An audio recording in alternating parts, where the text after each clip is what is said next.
ಪದವಿ ಕಾಲೇಜ್ ಅನುದಾನಿತ ಸರ್ಕಾರದಿಂದ ಮಾತಾಡೋಗಿಲ್ಲ ಬಿಡಿ, ಸರ್ಕಾರಿ ಕಾಲೇಜುಗಳ ಪರಿಸ್ಥಿತಿ ಕೆಟ್ಟ ಅದ. ಅವರು ಅತಿಥಿ ಉಪನ್ಯಾಸರು ತೊಗೊಳ್ಳೋದು, ವರ್ಷದಾಗ ಒಮ್ಮೆ 2 ಸಲ ಪೇಮೆಂಟ್ ಮಾಡೋದು, 6 ತಿಂಗಳು 3 ತಿಂಗಳಿಗೂ, ಆಮೇಲೆ ಮತ್ತು ಮುಂದಿನ ವರ್ಷ ಮತ್ತೆ ತೊಗೊಳೋರಪ್ಪ ಅನ್ನೋಂಥದ್ದು. ಯಾಕ್ರಿ ಈ ರೀತಿ? ಸಿದ್ದರಾಮಯ್ಯ ಸರ್ಕಾರ ಇರಲಿ, ಹಿಂದಿನ ಸರ್ಕಾರ ಇರಲಿ, ಈ ಶಿಕ್ಷಕರ ಬಗ್ಗೆ, ಈ ಶಿಕ್ಷಣದ ಬಗ್ಗೆ ಅವಹೇಳನ ಯಾಕಂತಾರೆ? ಅವಹೇಳನ ಅನ್ನೋಕ್ಕಿಂತ ನಿರ್ಲಕ್ಷ್ಯ. ಶಿಕ್ಷಣದ ಬಗ್ಗೆ ನಿರ್ಲಕ್ಷ್ಯ ಯಾಕೆ? ನಿಜವಾಗಿಯೂ ದೇಶ ಕಟ್ಟಬೇಕಾದವ್ರು ಇವರು PUC ಅಂತ ಭಾಳ ಮಹತ್ವದ್ದು ಮಕ್ಕಳ ಜೀವನದಲ್ಲಿ. ಎಲ್ಲ ಮಕ್ಕಳ, ನಮ್ಮ ಮಕ್ಕಳಿರಲಿ, ನಿಮ್ಮ ಮಕ್ಕಳಿರಲಿ, ನಾವಿರಲಿ, ನೀವಿರಲಿ, PUC ಟರ್ನಿಂಗ್ ಪಾಯಿಂಟ್. ಅಲ್ಲಿ ಮಾಸ್ತರ್ಗಳು ಇಲ್ಲ, ಲೆಕ್ಚರರ್ಸ್ ಇಲ್ಲ ಅಂದಾಗ ಹೆಂಗೆ ಬದುಕಿಲ್ಲ? ಅದು ಅನುದಾನಿತ ಕಾಲೇಜುಗಳು ಪಾಪ ಶಾಂಕ್ಷನ್ ಮಾಡ್ಕೊಂಡು ಉದ್ಯೋಗಕ್ಕೆ ಅನುದಾನ ಪಡಿ ಎಷ್ಟು ತ್ರಾಸ ತೊಗೊಂಡಿದ್ರು ಅವರೇ ಗೊತ್ತವು. ಅಧಿಕಾರಿಗಳಿಂದ ಇಷ್ಟು ದುಷ್ಟರದಾರ, ಎಲ್ಲ ಕಡೆಯಿಂದ ಕೈ ಹೇಗೆ ತಿನ್ನೋದನ ಅವರು.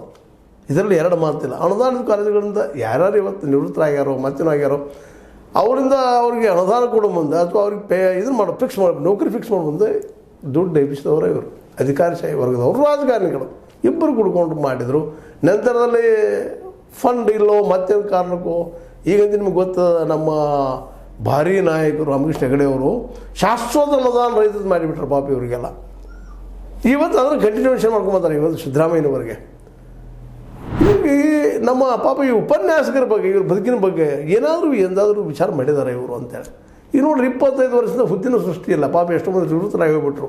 PU ಕಾಲೇಜ್ದವರು ಪದವಿ ಪೂರ್ವ ಕಾಲೇಜ್ ಏನು ಡಿವೈಡ್ ಮಾಡಿಬಿಟ್ರು. 156 ಅನುದಾನಿತ ಪ್ರತ್ಯೇಕ PU ಕಾಲೇಜ. ಎಷ್ಟು ರೀ? 156.